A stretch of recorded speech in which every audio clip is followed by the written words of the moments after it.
안녕하세요. 저는 전 남편과 시댁에서 어이없는 일을 당하고 뒤도 돌아보지 않고 이혼하고 돌아온 돌싱입니다. 살다 살다 이런 일은 처음이라 이렇게 글을 올리게 됐어요. 저 같은 평범한 사람에게도 이런 일이 일어나다니. 저의 대환장 이혼 스토리 한번 들어보실래요?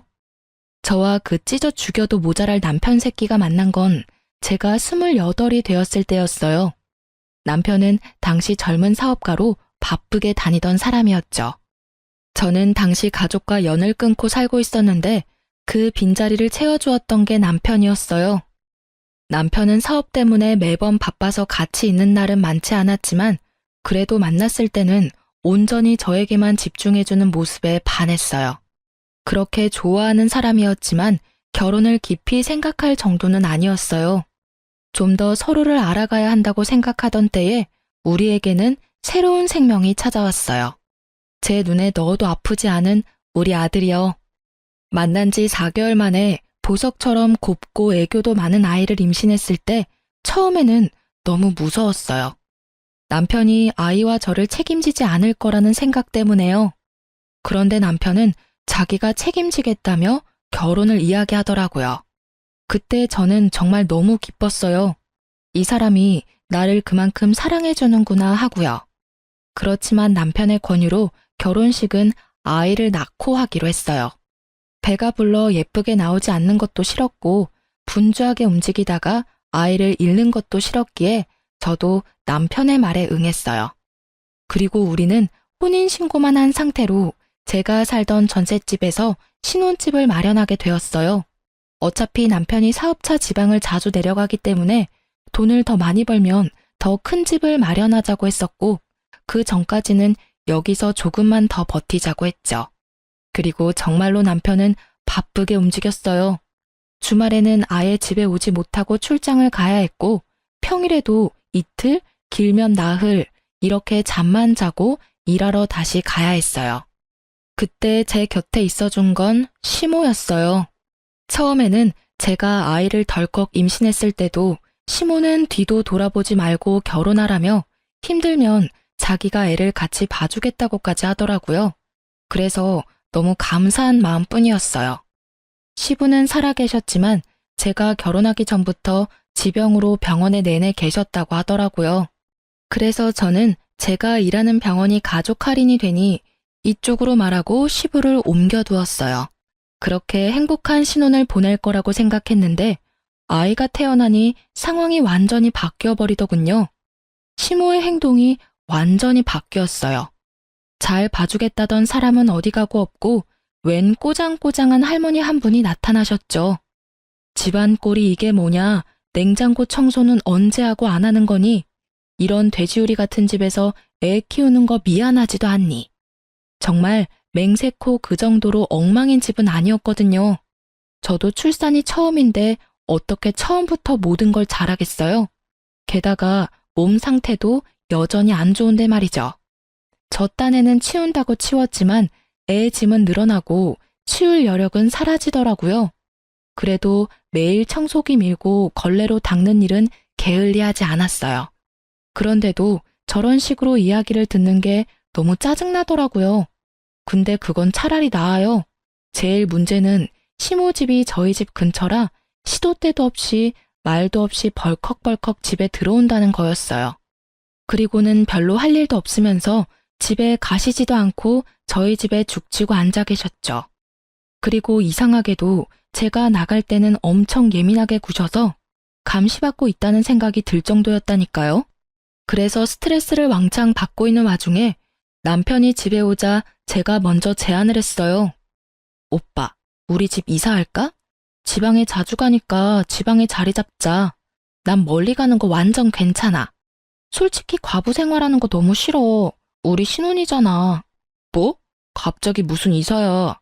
내가 말했잖아. 우리 사업하는데 빚이 많아서 조금만 더 참자고. 그럼 난 언제까지 이렇게 살아야 하는데? 일단 지금은 그렇게 바쁘지 않으니까 당분간은 여기서 지낼 수 있을 거야. 주말은 여전히 바쁘지만 평일은 집에 무조건 돌아올게. 정말? 저는 듣던 중 반가운 소리로 기뻐서 활짝 웃었어요. 이제야 저도 부부답게 지내보겠다 싶었는데 그날 저녁에 그 일이 터졌죠. 갑자기 걸려온 오래된 친구의 전화였어요. 웬일이야? 요새 소개팅으로 많이 바쁘다면서? 야, 지금 그게 중요한 게 아니야. 너 지금 남편 어딨어? 응? 오늘 친구 만나러 나간다고 나갔는데 갑자기 왜? 나 지금 데이트 어플로 남자 만나러 나왔는데 네 남편 같은 사람이 여기 있어. 서로 보정을 너무 많이 했는지 사진으로는 네 남편인지 몰랐는데 지금 실물로 보니까 네 남편이랑 똑같잖아. 그래서 놀라서 전화했어. 너 잠깐 남편한테 전화해서 확인해봐봐. 저는 그 이야기에 너무 놀라 친구의 전화를 끊고 남편에게 전화를 걸었어요. 그런데 전화를 안 받더군요. 그래서 한 번 더 전화를 했어요. 이번에는 전화가 끊어졌어요. 남편이 전화를 안 받을 것 같아서 저는 친구에게 다시 전화를 했어요. 방금 폰 보더니 바로 끊던데? 너 전화했었어? 친구의 그 말에 저는 남편이 맞았다는 걸 확인했죠. 친구에게 영상통화를 다시 걸었고 남편이 있는 곳을 비춰달라고 했어요. 오늘 남편이 입고 간 옷 그대로더라고요. 저는 배신감과 수치스러움으로 화가 나 미치겠더라고요. 남편을 기다리는 내내 한 살도 채 되지 않은 아기가 있는 유부남이 데이트 어플을 사용해야 할 이유에 대해 생각해봤지만 떠오르는 건 아무것도 없었어요. 그리고 그날 허탕 크게 치고 온 남편이 돌아왔을 때 남편에게 따졌어요. 오빠, 데이트 어플로 여자 만나고 다녀? 뭐? 무슨 소리야. 너랑 애가 있는데 내가 왜 그런 거래? 그리고 그럴 시간도 없어. 오늘 친구 만나러 간다고 했잖아. 너 설마 나 의심해? 남편은 당황한 표정으로 우선 발뺌부터 하더군요. 눈 하나 깜짝하지도 않는 그 모습에 저는 필사적으로 눌렀던 화가 치밀어 오르는 걸 느꼈어요. 의심이 아니라 확신인데? 오늘 데이트 어플 상대가 펑크냈지? 그럴 수밖에 없지. 오빠 오늘 만나려고 했던 여자가 내 친구거든? 그 전화 받았을 때 내 기분이 어땠는지 모르지? 내가 왜 그런 걸 친구의 전화로 알아야만 하는 건데 친구들이 뭐라고 생각하겠냐고. 제 말에 남편 얼굴이 하얗게 질리더라고요. 아니 이럴 거면 왜 바람을 피냐고요. 화가 난 제게 남편 놈은 그제야 다급하게 말하더라고요. 그거 진짜 호기심으로 한번 해본 것뿐이야. 친구가 그런 어플이 있다고 해서 한번 경험 삼아 해본 거고. 그리고 무슨 일이 있었던 것도 아니잖아. 어차피 얼굴도 못 봤고 만나지도 못했는데. 그냥 한 번만 넘어가줘. 이후로 절대로 그런 짓 안 할 테니까. 응?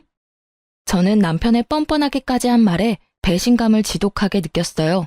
아니, 뭔데 이렇게 당당한 건데요? 잘한 거 하나도 없는 놈이 빳빳하게 얼굴 들고 한 번만 봐달라니. 이게 지금 저한테 할 소린가요? 미안하다가 아니라 한 번만 봐달라는 소리가 먼저 나오는 남편을 보며 저는 한숨을 푹 쉬었어요. 한 번만 봐줘? 이렇게 살 거면 그냥 헤어지는 게 낫겠어. 이게 뭐야? 남편이라는 작자는 집에 들어오지도 않고 시어머니라는 사람은 시도 때도 없이 집에 말도 없이 찾아오지를 않나. 게다가 아직 어린 애기 두고 여자 물색하는 남자를 도대체 어떻게 믿으라는 건데? 그리고 최소한 나한테 미안하다 한마디는 해야 하는 거 아니냐고. 봐달라고 말하기 전에. 미안해. 진짜로 미안하다니까. 두 번 다시 그런 일 안 할 테니까 이만 마음 풀어. 당신이 원하는 거 다 해줄게. 나도 일부러 그런 거 아니라니깐. 이번이 처음 아니지? 다른 데로 말해봐. 몇 명이나 이 어플로 만났냐고. 맹세코 이번이 처음이라니까.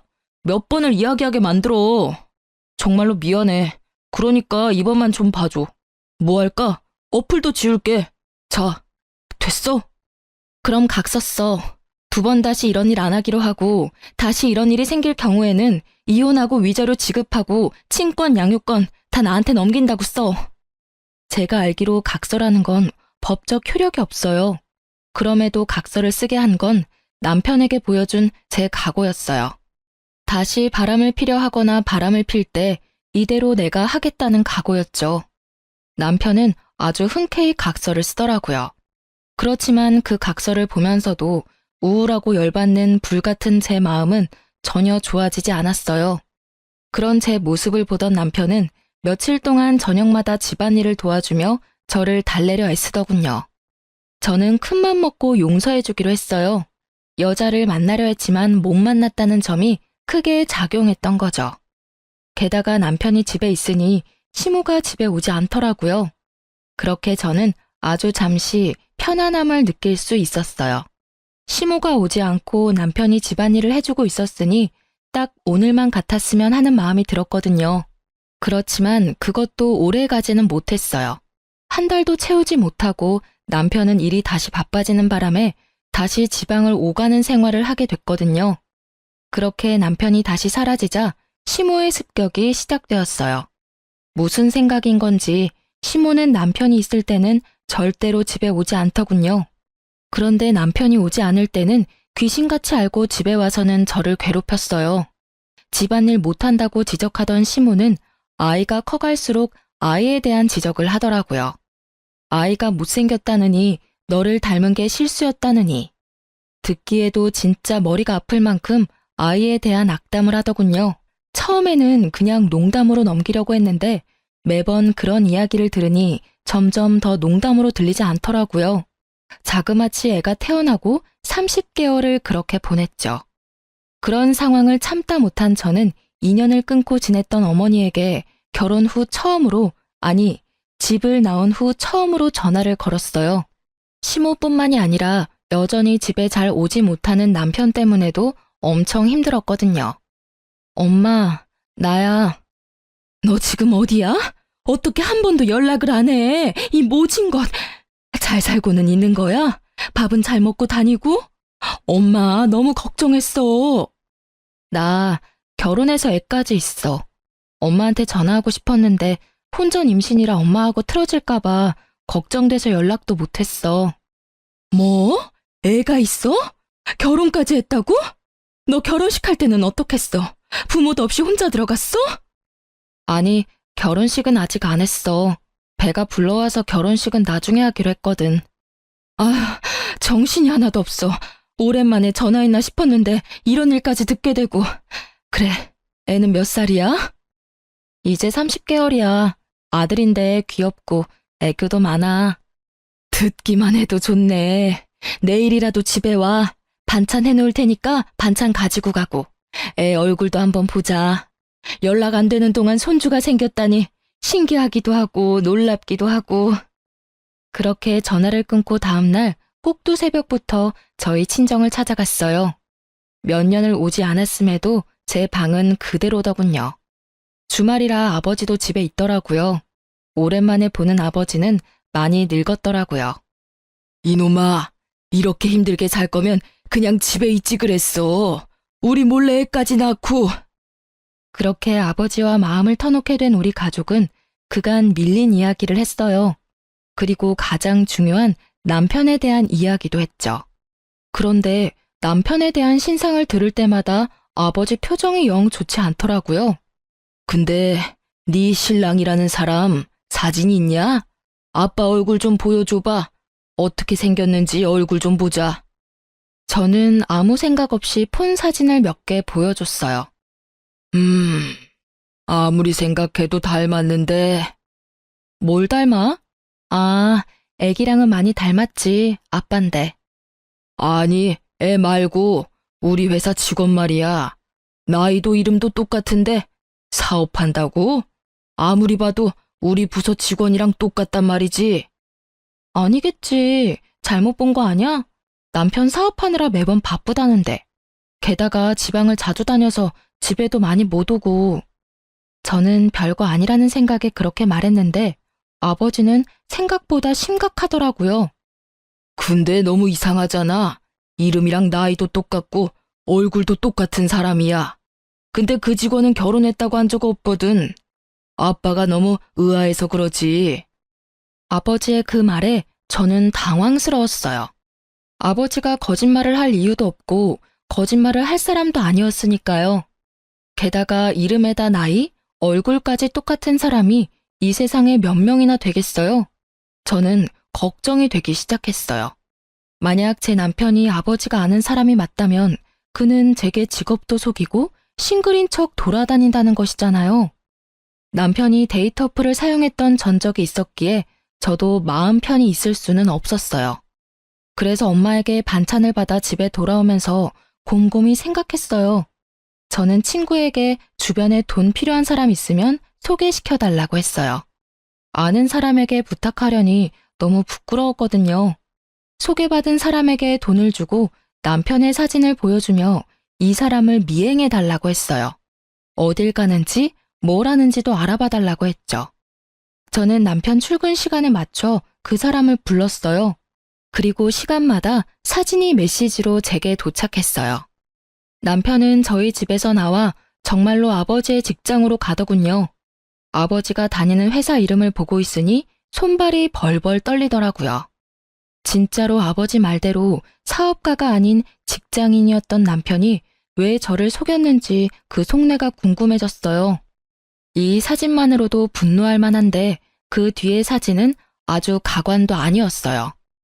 제가 모르는 어떤 아파트로 들어가는데 거긴 지금 제가 사는 집 근처였거든요.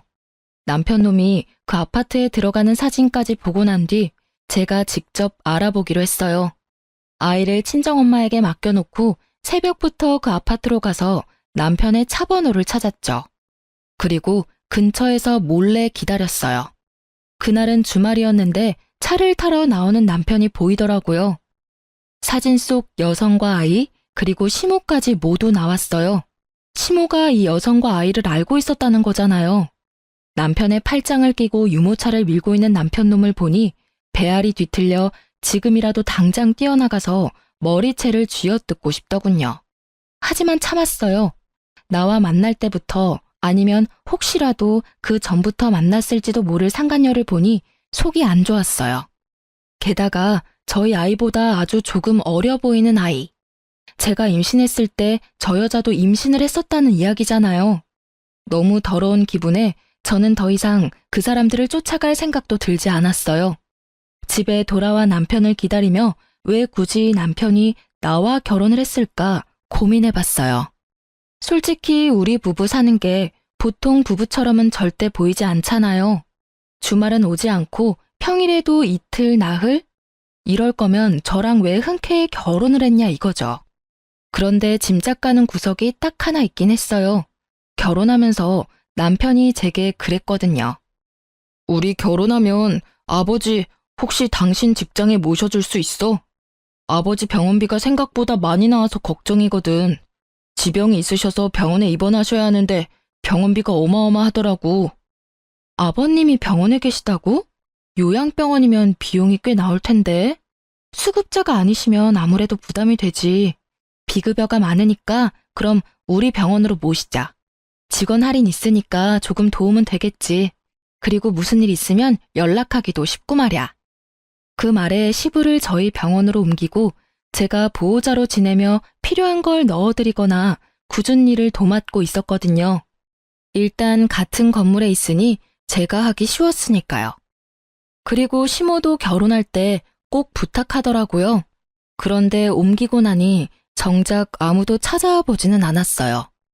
그렇게 지극정성으로 모시는 척 하더니 제게 맡겨두고는 아예 발길을 뚝 끊었죠. 가만 보니 이것들이 입원비 할인받고 그 김에 귀찮은 짐 떠넘기려고 저와 결혼을 하려고 한 것 같았어요. 얼굴도 보지 못한 여자가 임신을 했다는 이유만으로 결혼을 허락한 시모의 속내도 마찬가지였던 것 같았어요. 그런 인간들 손에 노란한 내가 너무 바보 같고 원망스러워서 아무 일도 손에 잡히지 않고 시간만 흘렀어요. 그리고 월요일 저녁이 되자 남편이 집에 돌아왔더라고요. 저는 남편이 거실 소파에 앉자마자 폰으로 사진을 보여줬어요. 이거 뭐야? 그게 뭔데? 사진을 흘깃 보던 남편은 표정이 싹 바뀌더라고요. 뭔지 알아챈 거죠. 내가 사진 하나를 받았는데 사업하느라 바빠서 집에 못 온다고? 개집질하느라 집에 못 오는 거였겠지.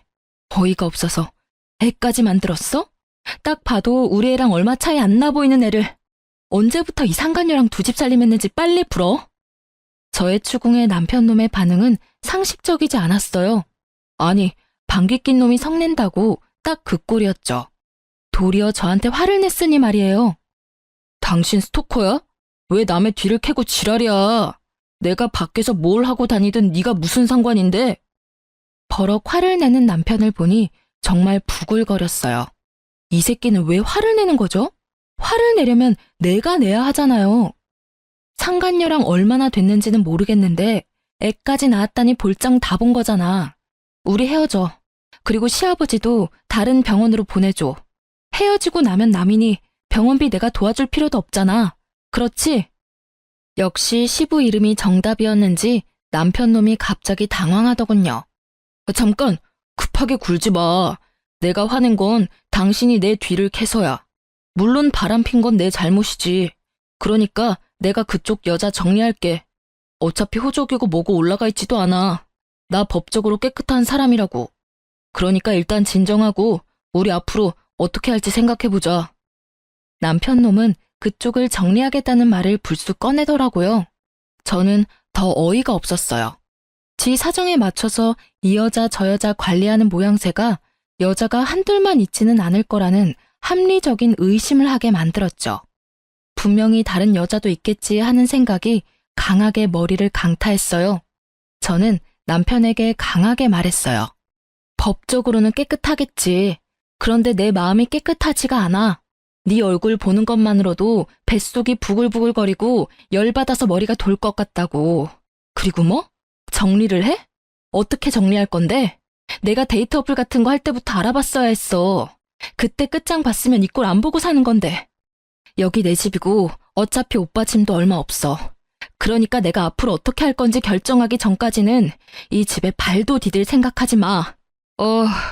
냉정하게 생각해. 이런 일로 당신 진짜 혼자 살 거야? 애도 어리고 싱글맘이 얼마나 힘든지 당신이 몰라서 그러나 본데. 지금까지도 충분히 싱글맘처럼 살고 있었어. 아니, 그보다 더 심하지. 싱글맘은 아들 외도 눈 감아주는 시어머니는 없을 거 아냐. 어쩐지 나를 감시하는 것 같더라니. 내가 그 여자랑 만날까봐 둘이서 연락 주고 받았던 거지. 아주 가족들이 다 짜고 나를 속였어. 그런 거 아니야. 너무 비약해서 생각하지 말고 일단은 내가 본가로 갈 테니까 당신도 좀 진정하고 생각 다시 해봐. 그리고 당신만 용서해주면 그쪽은 싹 다 정리할게. 남편은 그렇게 말하고 나갔어요. 시댁에 간다길래 1시간 뒤쯤 시댁에 전화해봤어요. 역시나 시댁에서는 남편 행적조차 모르더군요. 어디로 간 건지는 말 안 해도 알겠더라고요. 뭐 또 어디 여자나 잡으러 갔겠죠. 결국 저는 이혼을 결심했어요. 이혼을 통보하기 전에 상간녀부터 찾아가기로 했어요. 꼴도 보기 싫은 여자였지만 남편이 그 여자와 인연을 끊겠다 했으니 확인은 하러 가봐야 하잖아요. 그리고 간 김에 상황이 어떻게 돌아가는지 확인도 하고 싶었어요. 상간녀 집에서 그녀가 나올 때 저는 그 앞에 섰어요. 나 알죠? 상간녀는 제 물음에 답도 없이 폰부터 꺼내 전화를 하려고 하더군요. 딱 봐도 남편에게 전화하려는 것처럼 보였어요. 저하고 이야기하고 나서 전화하시는 게 좋을걸요? 전 할 말 없고 이야기도 듣고 싶지 않아요. 그치만 들어야 할걸요? 그 사람이 나한테 당신 존재 들키고 뭐라고 말했는지 궁금하지 않아요? 대답이 없는 상간녀를 보니 궁금하기는 한가 보더라고요. 그 남자 유부남인 거 알고 사귀었죠? 애가 몇 개월이에요? 26개월? 25개월? 그건 뭐 하러 물어요? 우리 애가 당신 애보다 나이가 더 많거든요. 그게 뭘 뜻하는지는 알죠? 모르겠는데요. 제가 그걸 왜 알아야 하죠? 그리고 이런 식으로 함부로 남의 집 앞에 얼쩡거리면 경찰에 신고할 거예요? 신고하셔도 상관없어요. 저도 어차피 상간녀 위자료 소송하면 되니까. 어느 쪽이 더 많은 벌금을 낼지는 알고 있을 거라고 생각해요. 그런데 그거 알아요? 당신이 애를 가졌을 때 이미 우리는 혼인신고 완료 시점이었다는 거. 완벽히 결혼 생활하고 있던 중이었어요. 그 점에 대해서 다른 할 말 있어요? 당신 유부남이랑 눈 맞은 거예요. 와이프 있는 남자 건드린 거라고. 와이프? 웃기시네. 누가 마음대로 와이프래? 두 사람 결혼식 안 한 거 다 알거든요? 이보세요. 애를 먼저 낳은 게 당신이더라도 그 남자 마음이 나한테 있으면 내가 본처지. 그리고 우리 집에서 더 많은 시간을 보내는데 무슨? 당신은 그냥 필요에 의해서 만나는 사람이라고 남편이 그랬거든요? 필요라면 어떤? 남편이 아버지 떠안기 싫어서 병원 다니는 여자 만나서 맡겼다고 얼마나 좋아한 줄 알기나 해요? 아무것도 모르면서 와이프? 웃기고 앉았네. 본인이 세컨드인지 모르고 있었어요? 제가 생각했던 가설들이 다 맞아떨어지니 오히려 머릿속이 상쾌해지더라고요. 상간녀는 그 뒤로도 자기가 하고 싶은 말을 아주 쏟아내더라고요. 진짜 부인은 나고 당신이 세컨드거든요? 그리고 조만간 혼인신고하면 애도 호적에 올려준다고 했어요. 솔직히 시아버지 죽고 없으면 당신 같은 여자 필요도 없었어. 혼인신고? 내가 혼인신고를 먼저 올렸는데 당신이 어떻게 혼인신고를 또 올려요? 참 이상한 여자네. 이미 법적으로 유부남인 남자를 어떻게 혼인신고하는지 당신이 좀 알려줄래요?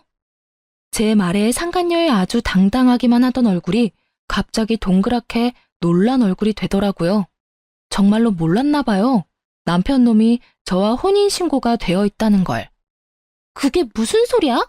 혼인신고가 되어 있다고? 어떻게 그게 가능하냐고? 남편은 나한테 혼인신고 안 했다던데? 애 가져서 결혼하는데 결혼식도 못했어요. 그러면 당연히 혼인신고라도 해야 하는 거 아니에요? 그 새끼가 이 여자 저 여자 만나고 다니느라 바빠서 깜빡했나 본데 결혼 준비할 때 이미 남편 신분증과 도장 가지고 동사무소 가서 신고했죠. 아무 생각 없이 그냥 두던데요. 설마 이제까지 자기가 혼인신고 되어 있었던 것도 몰랐대요? 그걸 왜 혼자서 혼인신고를 해요? 그럼 결혼하자고 하는 사람이랑 혼인신고를 하지 누구랑 혼인신고를 해요? 그리고 애 낳으면 호적에 올려야 하잖아요. 그러니 혼인신고했죠. 제가 잘못한 거예요? 아니, 그리고 둘이서 사랑한다면서요. 그러면 애가 태어나면 호적부터 올려주겠다고 했겠죠. 대체 뭘 기다린 거예요? 저는 이 상황에 웃음이 났어요. 그놈도 자기가 법적으로 본인이 유부남인 거 모르고 있나 보더라고요. 저는 상간녀에게 웃으며 말했어요. 그 자식은 법적인 유부남이었고 당신은 유부남이랑 붙어먹은 불륜녀고요. 그리고 내가 남편한테 어제 헤어지자 했더니 나한테는 당신 쪽을 정리하겠다고 하더군요. 생각한 것보다 엄청 사랑한 건 아니었나 보네요. 아참, 좋은 거 하나 알려드릴까요? 저는 상간녀에게 여자가 나뿐만이 아니라는 걸 알려주고 싶은 마음이 들었어요. 제가 받은 배신과 상실감을 이 여자도 받길 원했거든요. 그리고 이 여자가 빨리 깨닫고 남편 놈을 버려주길 바라는 마음도 더 컸고요.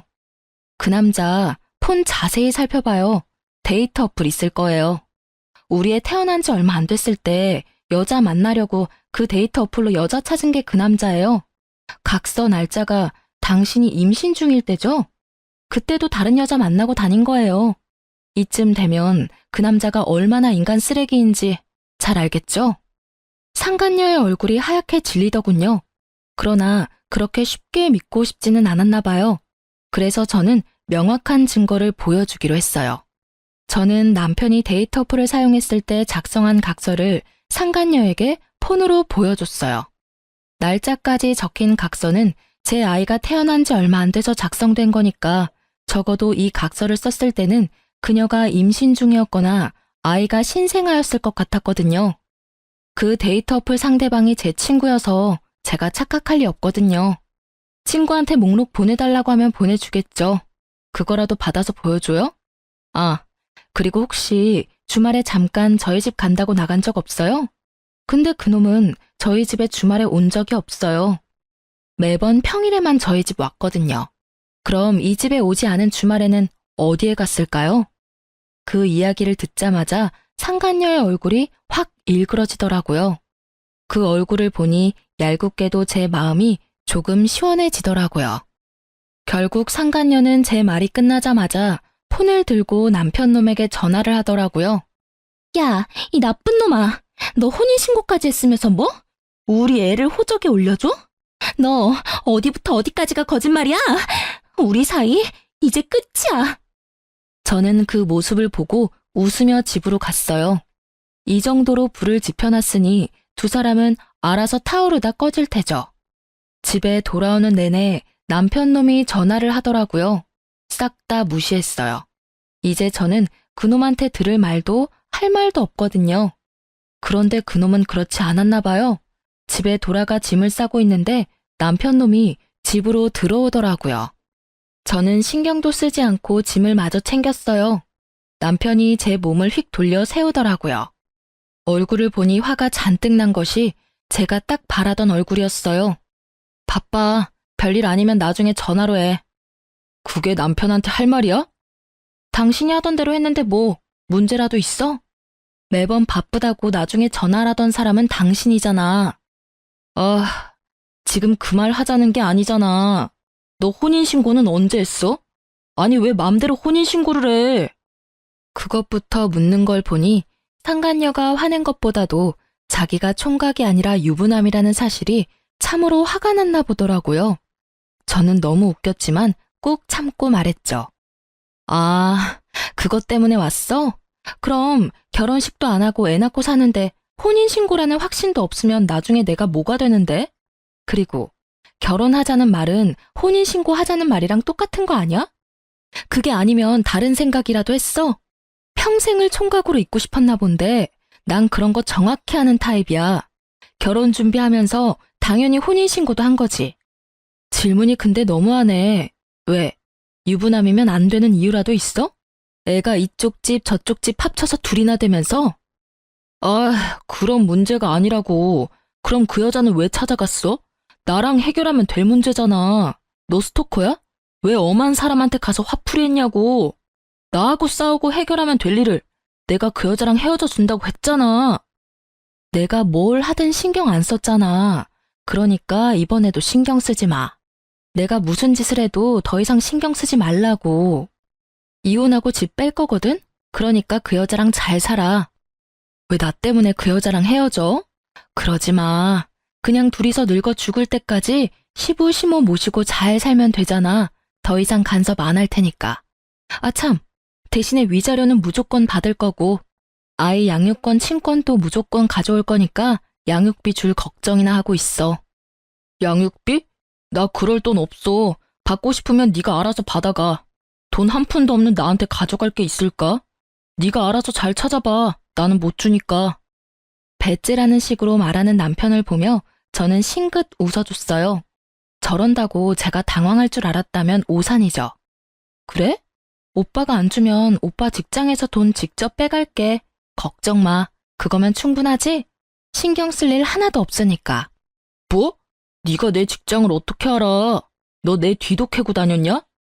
당황한 남편놈의 얼굴에 저는 더 크게 미소 지으며 말해줬어요. 나도 얼마 전에 아버지랑 연락돼서 알게 됐거든. 오빠가 우리 아빠 부하 직원이더라고. 아버지가 아주 자세히 알고 계시더라. 회사에서도 언제나 총각이라고 말하고 다녔다면서? 나한테 사업한다고 속이고 상간녀 집에서 먹고 자고 하니 아주 좋았지. 이렇게 들키게 될 줄 몰랐지? 설마 장인어른이 직장 상사일 줄이야. 그치? 제 말에 사색이 된 남편 새끼의 얼굴이 아주 가관이었어요. 끝까지 숨기고 싶었을 텐데 어쩌나요? 모든 게 다 까발려져 버렸는데. 그게 사실이야? 진짜 우리 부장님이 당신 아버지라고? 거짓말이지. 나한테 물어보지 말고 아버지한테 직접 물어봐. 어차피 내가 하는 말 믿지도 않을 거잖아. 대신 아버지한테 물어봤을 때 무슨 일 당할지는 나도 장담은 못해. 아버지가 그렇게 보여도 딸 사랑이 지극하신 분이라. 뭐 그게 싫으면 직장을 그만둬도 괜찮지. 괜히 그렇잖아. 이혼한 와이프 아버지라니. 세상에 이보다 더 찝찝한 관계가 어딨어? 그러나 그 직장은 그만두지 못할 거예요. 생각보다 월급도 많고 복지도 좋거든요. 잠깐만. 여보, 우리 진짜 진지하게 이야기 좀 할까? 가족관계나 그런 거 정말로 맞는 거야? 일부러 나한테 거짓말하는 건 아니지. 나 바쁘다니까. 짐 싸고 있는 거 안 보여? 궁금한 거 있으면 우리 아버지한테 물어보고 나는 이제 오빠한테 간섭 안 할 테니까 그렇게 하라. 저는 매달리던 남편 놈을 집 밖으로 내치고 최소한의 짐만 챙겨 친정으로 돌아갔어요. 혹시나 남편 놈이 이 집에 들어가 죽치고 있을까봐 비밀번호도 바꾸고 집주인에게도 남편 놈에게 문 열어주지 말라고 전했어요. 그러게 사기를 치려면 잘 알아보고 쳤어야죠. 그렇게 이혼은 아주 속전속결로 이뤄졌어요. 워낙에 남편 놈에게 유책 사유가 많고 확실하기도 했어서 저에게 굉장히 유리하게 이혼이 되긴 했어요. 그렇지만 이미 배신당하고 상처받은 제 마음과 태어난 후로 아버지에게 사랑받지 못했던 아들의 마음은 절대로 제게 유리하지 않은 일이었어요. 이혼이 완료되고 가장 먼저 한 일은 제가 일하는 병원에 입원한 시부의 할인을 끊는 일이었어요. 그리고 다음 달 병원비가 평소의 배로 나오자 시모가 연락이 왔더군요. 병원으로 전화하면 될 일을 제 개인 폰으로 연락을 했어요. 야, 너 병원비에 무슨 짓 했지? 왜 병원비가 갑자기 이렇게 많이 나와? 80만 원 나오던 병원비가 왜 갑자기 160만 원이나 나와? 아, 보호자분, 그건 당연한 일이죠. 원래 병원비가 160인데 가족 할인 받아서 120만 원이었고 그중에 40만 원을 제가 선지급금으로 내드리고 있었거든요. 그래서 보호자분이 낼 돈은 80만 원밖에 안 됐던 거예요. 그런데 제가 이혼을 했잖아요. 보호자분 아드님의 유책 사유로 인해서. 그래서 할인이 사라지고 제가 내던 돈도 안 내게 돼서 160만 원 전체를 내셔야 하는 거예요. 저번 달, 저저번 달 입원비 내역서 보세요. 할인 전 금액이 아마 160일 거고 선수금이 40 있을 테니까. 아니, 그렇다고 이렇게 갑자기 할인을 끊으면 어떡해? 미리 이야기라도 해줬어야지. 그리고 그래, 그 사람은 당신 딸 할아버지거든. 충분히 혈연이 있으니까 할인도 가능하지. 아, 할인은 직원의 직계 좀비속과 배우자 직계 좀비속 뿐이에요. 저는 이제 배우자가 사라졌으니 할인이 안 되는 거고요. 이혼한 거 병원에서 다 알아서 어차피 할인 안 되거든요.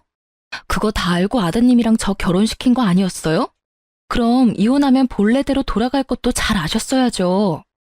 제 말에 시모가 순간 말을 잊지 못하더라고요. 오래전의 이야기라 잊어버렸던 것 같더라고요. 그러게 왜 사람을 괴롭혔는지, 왜 아들의 외도를 돕고 있었는지, 이제와 후회한들 저는 번복할 생각이 전혀 없으니까요. 아니, 그런 걸로 결혼시킨 거 아니야. 그리고 예정이 있는데 그 정을 봐서라도 좀. 정 같은 거 없고요.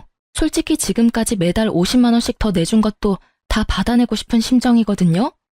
어차피 그것까지 위자료로 싹 다 받아먹을 거지만. 그리고 병원이 비싸면 본인이 직접 간병하시면 되잖아요. 결국 시모는 할 말이 없으니 욕만 하다 전화를 끊더군요. 그리고 그 뒤에는 남편 놈이 시모와 같이 왔어요. 교대로 참 웃기지도 않았어요. 여보, 진짜로 다시 생각해봐. 당신 속인 거 내가 다 잘못했고 그 여자랑은 이미 관계 정리했어. 나는 이혼도 안 할 거고 아버지 퇴원도 못 시켜. 아직 집 정리 안 된 것 같던데 이러지 말고 우리 다시 같이 살자. 이번에는 꼬박꼬박 집에도 잘 들어오고 당신이랑 아들한테 충실할게. 정말이야. 그 꼴을 보니 얼마 전 들었던 소문이 진짜였던 것 같더라고요. 상간녀가 자기 말고 딴 여자 또 만나는 거 발견해서 자기 집에서 나가라고 내쫓았다 하더라고요. 혼인신고 해주겠단 말만 철석같이 믿고 있던 상간녀가 이미 유부남이었던 남편이 또다시 다른 여자 만나는 걸 용서해줄 리가 없죠. 집이 없어 시댁에 들어가 시모와 함께 살던 남편놈은 급하니 이번에는 제게 와서 빌붙으려 하더라고요. 똥줄이 타는 건 시모도 마찬가지였나 봐요. 그래, 얘야, 나도 다 잘못했어. 이때까지 너한테 그런 거 정말로 미안하게 생각해. 이제까지 내가 그랬던 건 다 너를 위해서였어. 남편 바람피는 걸 들키면 네가 얼마나 힘들었겠니? 그래서 내가 너를 못 나가게 한 것뿐이야. 정말로 나쁜 의도로 그런 거 하나도 없어. 제가 걱정돼서 남편 불륜을 눈감아줬다는 정신 나간 시모의 말을 들으니 이 사람들 제정신이 맞나 싶더라고요. 여태껏 그 여자랑 즐겁게 하하호호 잘 지내놓고는 이제 와서 자기들 아쉬우니 바로 획 돌아서는 거 봐요. 다 뽀록난 주제에 말은 얼마나 청산유수인지. 죄송해요. 저는 두 분을 용서할 마음이 눈꼽만큼도 없어요. 특히 어머니, 제가 상간녀와 마주칠까봐 매일 수시로 집에 감시하러 오느라 고생하셨어요. 그러니 앞으로는 그 열정을 남편분에게 쏟아서 열심히 간병하시면 될 것 같아요. 시모에게 그렇게 말해주고 저는 남편을 보며 말했어요. 그리고 오빠도 헛소리는 그만하고 직장이나 잘 다녀. 그래야 아버지 편으로 매달 양육비 잘 받을 거 아냐. 그러니까 여보, 나 지금 진짜 힘든 상황이라고. 정말 미안한 마음 가득하거든? 그러니까 한 번만 용서해줘, 응? 너 이렇게 독한 여자 아니잖아. 그러니까 참 대단하지. 이렇게 어리바리한 여자를 이렇게 독하게 만드는 당신 가족들이 더 대단하지 않아? 그리고 나를 속이느라 바쁘게 움직였던 열정이 있으면 아버지도 간병 잘할 수 있을 거야. 제 말에 뭐라 말 못하던 남편은 궁시렁거리며 태원수속을 밟더군요. 독한 년. 결국 옆에 있던 시모는 참지 못하고 저에게 나지막히 내뱉더라고요. 그 말에 저도 답해줬어요. 제가 독한 년이면 두 분은 사기꾼이세요? 아들 바람피는 거 도와주는 시모에 총각 행세하려고 혼인신고도 안 하려던 남편에 사기꾼 기질이 그 집안 특징인가 보네요. 누구더러 독한 년이라는 건지. 그렇게 남편은 시부를 시댁으로 모셔갔어요. 나중에 소문으로 들으니 시부 간병하던 시모가 결국은 몸이 크게 상하는 바람에 두 사람이 나란히 요양원에 들어갔다고 하더라고요. 그리고 남편 놈은 일 다니다가 결국 두 사람의 요양원 비용이 부담돼서 투잡 뛰고 있다고 아버지가 말해줬어요. 새벽에 배송 일하면서 여전히 아버지 직장에서 일하고 있다니 불행 중 다행스런 일이었어요. 애 양육비는 그래도 받을 수 있을 테니까요. 그래서 아버지는 매달 전 남편에게 직접 양육비를 받아 제게 전해주고 있어요. 그리고 이렇게 바쁘니 이제는 여자 만날 시간도 없겠죠? 그렇게 좋아하는 여자 못 만나는 건 아쉽겠지만 인간이 되는 수행을 한다고 치면 좀 마음이 편해지지 않을까 싶네요. 본인은 그저 지금 고생만 한다고 생각하며 투덜대겠지만요. 이렇게 글을 쓰다 보니 솔직히 남편 탓만 할 건 아니라는 생각도 해요. 아니, 속인 놈은 무조건 잘못이지만 저도 어수룩하게 속아 넘어간 잘못이 있긴 하죠. 결혼은 언제나 신중해야 하고 순간의 감정에 선택을 맡기면 안 된다는 걸 깨닫게 된 쓰라리고도 좋은 교훈을 얻기도 했고요. 처음부터 수상한 점이 많은 사람이었으니 임신을 했더라도 신중히 생각했어야 했는데 그때 부모님과 연락을 하고 있었더라면 좀 더 좋은 조언을 얻지 않았을까 하는 생각도 해요. 남편 놈의 가족이 짜고 저를 속일 줄은 몰랐지만 그래도 막판에는 다들 알아서 망해줘서 속은 시원해요.